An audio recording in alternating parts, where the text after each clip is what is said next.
Okay, everybody, I had a request to paint a dragon. I cannot do that yet, but I decided to take the first step and paint an eye. I kept looking around online and I saw so many rocks with dragon's eyes on them. I really didn't want to paint that video. It's been done. There's so many beautiful rocks out there that are dragon's eyes. However, I couldn't find one that was a mandala. So guess what we're doing today? I am so excited to show you guys this. Now, this is my first time painting an iris, and it took me nearly an hour.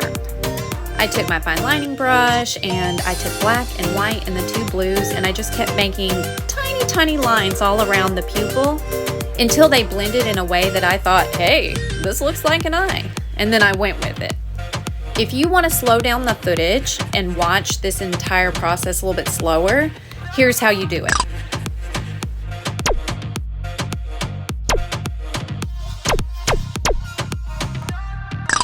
All right, we are all set. I cannot wait for you guys to see how this tutorial ends up, but don't speed ahead. Watch the whole thing.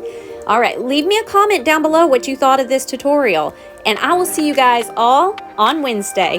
Good luck.